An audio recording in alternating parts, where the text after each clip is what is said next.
ବାପ୍ତିଜିତ ଦେଉଥିଲେ। ଏନୋନ ସାଲମ ନଗରର ନିକଟବର୍ତ୍ତୀ। ସେଠାରେ ପ୍ରଚୁର ଜଳ ଥିବାରୁ ଯୋହନ ସେଠାରେ ବାପ୍ତିସ୍ମ ଦେଉଥିଲେ। ଲୋକମାନେ ସେଠାକୁ ବାପ୍ତିଜିତ ହେବା ପାଇଁ ଯାଉଥିଲେ।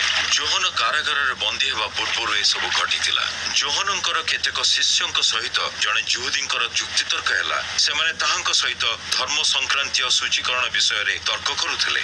ତେଣୁ ଶିଷ୍ୟମାନେ ଆସି ଯୋହନଙ୍କୁ କହିଲେ, ହେ ଗୁରୁ, ତୁମ୍ଭ ସହିତ ଜର୍ଦ୍ଦନ ନଦୀର ଆରପାରିରେ ଯେଉଁ ଲୋକ ଥିଲେ ତାହାଙ୍କୁ ମନେ ପକାଅ। ତୁମ୍ଭେ ସେହି ଲୋକ ବିଷୟରେ ଲୋକମାନଙ୍କୁ କହିଥିଲ, ସେହି ଲୋକ ବାପ୍ତିସ୍ମ ଦେଉଅଛନ୍ତି, ଅନେକ ଲୋକ ତାହାଙ୍କ ପାଖକୁ ଯାଉଛନ୍ତି। ଯୋହନ ଉତ୍ତର ଦେଲେ, ପରମେଶ୍ୱର ଗୋଟିଏ ଲୋକକୁ ଯାହା ଦିଅନ୍ତି ସେ କେବଳ ସେତିକି ପାଏ। ତୁମ୍ଭେମାନେ ନିଜେ ମୋର କହିବା ଶୁଣିଛ ଯେ ମୁଁ ଖ୍ରୀଷ୍ଟ ନୁହେଁ। ତାହାଙ୍କ ପାଇଁ ପଥ ତିଆରି କରିବା ଉଦ୍ଦେଶ୍ୟରେ ଈଶ୍ୱର ମୋତେ ପଠାଇଛନ୍ତି। କନ୍ୟା କେବଳ ବରକୁ ସାହାଯ୍ୟ କରୁଥିବା ବନ୍ଧୁ ବର ଆସିବା ପର୍ଯ୍ୟନ୍ତ ଶୁଣେ ଅପେକ୍ଷା କରେ। ବରର ସ୍ୱର ଶୁଣି ସେହି ବନ୍ଧୁ ବହୁତ ଖୁସି ହୁଏ। ମୁଁ ଏବେ ସେହିଭଳି ଆନନ୍ଦ ପାଉଛି। ଏହା ମୋର ଆନନ୍ଦର ସମୟ। ଯୀଶୁଙ୍କର ଅବଶ୍ୟ ବୃଦ୍ଧି ହେଉ ଏବଂ ମୋର ପ୍ରয়োଜନୀୟତା ଅବଶ୍ୟ କମିଯାଉ। ସ୍ୱର୍ଗରୁ ଆସିଥିବା ବ୍ୟକ୍ତି ଅନ୍ୟ ଲୋକମାନଙ୍କ ଅପେକ୍ଷା ଶ୍ରେଷ୍ଠ।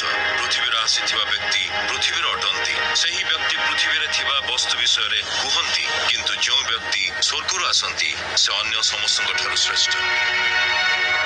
ସେ ଯାହା ଦେଖିଛନ୍ତି ଓ ଶୁଣିଛନ୍ତି ସେହି ବିଷୟରେ କହନ୍ତି, କିନ୍ତୁ ସେ କହିଥିବା କଥା ସବୁ ଲୋକେ ଗ୍ରହଣ କରନ୍ତି ନାହିଁ। ସେ କହୁଥିବା କଥାଗୁଡ଼ିକୁ ଯେଉଁ ଲୋକ ଗ୍ରହଣ କରେ ସେ ପ୍ରମାଣ ଦିଏ ଯେ ପରମେଶ୍ୱର ଯାହା କହନ୍ତି ତାହା ସତ୍ୟ। ପରମେଶ୍ୱର ତାହାଙ୍କୁ ପଠାଇଅଛନ୍ତି। ପରମେଶ୍ୱର ଯାହା କହିଥାନ୍ତି ସେ ତାହା କହନ୍ତି। ପରମେଶ୍ୱର ସମ୍ପୂର୍ଣ୍ଣ ଭାବେ ତାହାଙ୍କୁ ପବିତ୍ର ଆତ୍ମା ପ୍ରଦାନ କରିଅଛନ୍ତି। ପରମ ପିତା ପୁତ୍ରଙ୍କୁ ଭଲ ପାଆନ୍ତି। ସେ ତାହାଙ୍କୁ ସମସ୍ତ ବିଷୟର ଉପରେ କ୍ଷମତା ପ୍ରଦାନ କରିଅଛନ୍ତି। ପୁତ୍ରଙ୍କୁ ବିଶ୍ୱାସ କରୁଥିବା ଲୋକ ଅନନ୍ତ ଜୀବନ ପାଆନ୍ତି, କିନ୍ତୁ